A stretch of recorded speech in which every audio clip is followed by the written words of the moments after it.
Hey, what's up? Jen, the struggle is real. I saw your video, and my wife impressed upon me to try and share the magic of how to get your spouse to work with you.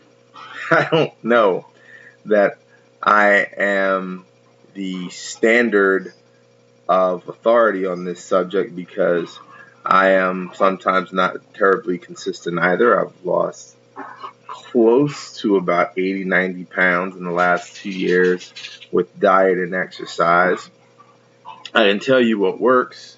What works is counting calories and consuming less calories than you burn off. For me, I noticed that I can at least keep my weight stable no matter what I eat, provided I exercise for about 45 minutes daily vigorously. But that's not really going to be the be all end all for everybody. And I suppose the biggest question is how you can get your husband in. So let's jump right into that. For me, it was a simple matter of I wanted to be with my wife. I wanted to be doing what she was doing. We're a pair of bookends. Everything that she does, I want to be doing with her. We ride motorcycles together. We shoot pool together. Everything we do together. And when she's not around, I feel somewhat incomplete, and I don't know how to encourage that. I do know this.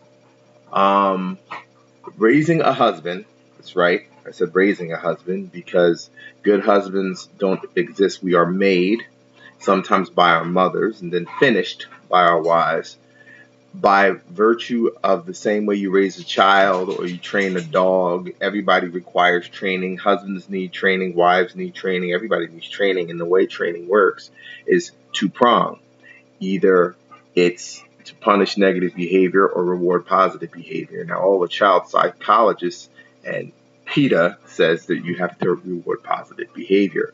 So that means every time somebody does something right the way you want it, you make a big deal out of it, even if it's something very small.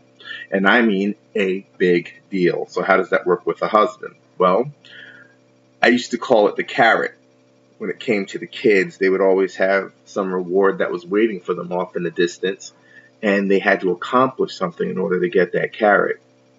So, in your husband's case, maybe you might rubber stamp something with a go that he wants, and you would have to decide what that is. Like, for instance, like I already have a motorcycle, but let's just say, for instance, he wanted a motorcycle.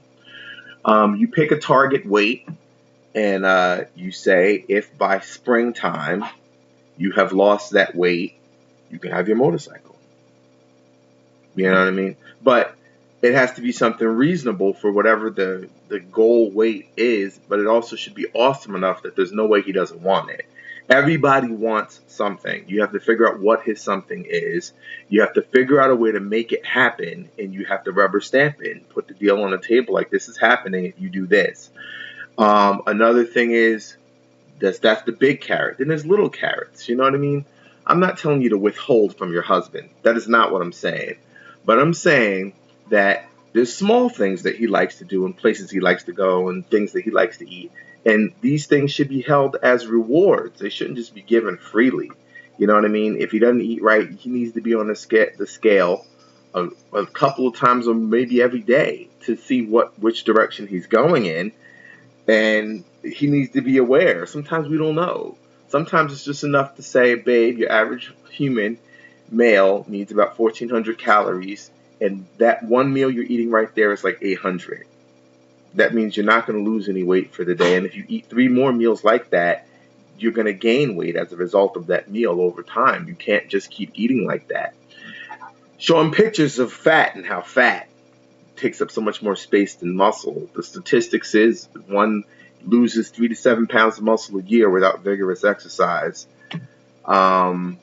And you gain 3 to 7 pounds of fat. So even if your weight does not change, you're still getting unhealthy if you're not exercising regularly. He obviously must be feeling the pinch. He must be feeling the loss. He must be feeling the gain of weight and the loss of strength. Clearly, he must. The way to fix that is to bring it to his attention, but let him find it out. Like, go for walks together. Say, baby, I want to walk. You know, it's getting dark earlier. I don't. Why don't you come with me? I don't feel safe by myself. Why don't you come with me so I don't feel, you know, like it's dangerous out there, please? And then walk together. Go to a school, walk around a track together, and you get your pace up, get your heart rate up, and you know, he'll give you the slow down. Like, come on, babe, you can do it. You can keep up with me. Come on. And you know, you make it so that it's a bit of a challenge for him. Make it manageable to him. Start small. Start slow. You know, if he's down, you know, try and sign up for fitness related activities, you know. Go to the Y. You know, if you got a friend who has a membership somewhere that they can let you guys use, go ahead and use that membership. There's always a way. I am making the video that you asked me to make, and you're calling off the hook. Okay, well, I'm going to come up now. I'm just finishing my video here. And I'm recording me talking to you, so you got to buzz off. I'll be right there. Bye. That's my wife saying she's coming home with groceries, which brings me to the last and most important point. She who controls the grocery list controls the consumption. That's right, I said it. If you don't buy it, he can't eat it. So you make sure that you don't buy bread or you buy multi-grain breads. Don't just put them on hiatus instantly. Start gradually. Brown rice, whole grain pastas. Try it at least once a week. Make some kind of awesome salad just to get them started. Like some kind of really packed with goodness, yummy, wholesome salad so that at least he doesn't notice. So if you start with the gradual things like the more healthy breads and the more healthy pastas, and instead of white potatoes, red, sweet potatoes or yams are a healthier choice. Instead of potatoes altogether, take some carrots, chop them up, steam them. Go with steamed carrots. You don't have to do